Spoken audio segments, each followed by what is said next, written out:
The first lesson with a new client is obviously very important, and you want to break the ice. There's a degree of anxiety that's inevitable for the golfer. And the first thing that I usually do is look at their equipment, because it's not that I suspect them to be inappropriate. It's just simply that that does break the ice. It gives us something to talk about. And my usual remark after I've looked at them is to say, well, it's not the clubs then, because these are fine. That's always a good way to start. Now, the next thing I do is hand them a Mashie Niblick. Well, what we call an 8-iron nowadays, but a Mashie Niblick.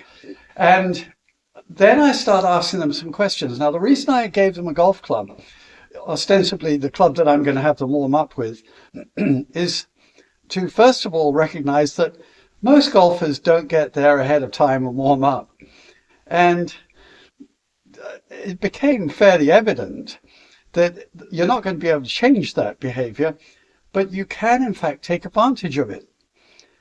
One of the things I found is that you can watch somebody warming up when they're not fully flexible and they, just getting the club to a shoulder high, which is about as far as I can go nowadays. And you actually learn some things watching that. So while they're holding that 8-iron, ostensibly for warming up later, you ask them how long have they been playing, and then a couple of questions that start to become actually quite helpful. What is their handicap? Obviously, if they happen to have one, that's a clue.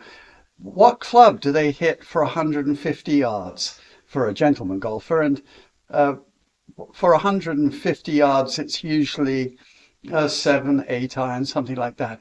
And you ask them, what club do you hit for 100 yards? And that is the question that you usually use for a lady golfer as well. The 150, it's a little bit unfair. So that gives you a clue about what to expect. I also ask them, what's a good 9-hole score? Now, I say 9 holes because 18 holes, as we all know, is a long way, but everyone's had a good 9. And you want to give them the pleasure of actually saying a decent round. And so a good 9 holes of golf. And often you'll hear a gentleman golfer say, well, I had a 40 last week on the back 9 at Turkey Creek. And that allows them to say something that's positive about their game. Then we want to know what they'd like to accomplish. Usually, if they're an established golfer, they've got a particular reason for coming there. It's important to acknowledge, at least to yourself, that they're on the ledge.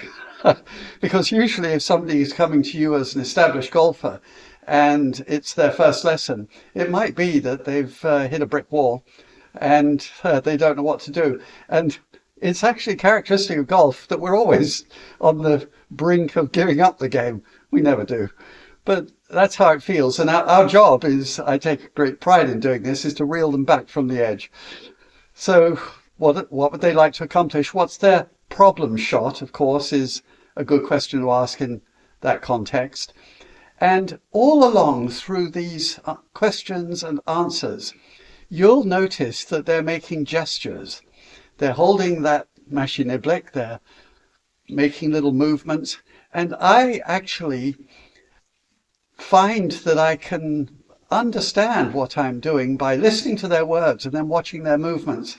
And their movements don't always necessarily match what they're saying. I actually get clues that are different from the messages that they're sending me. So that's how we break the ice.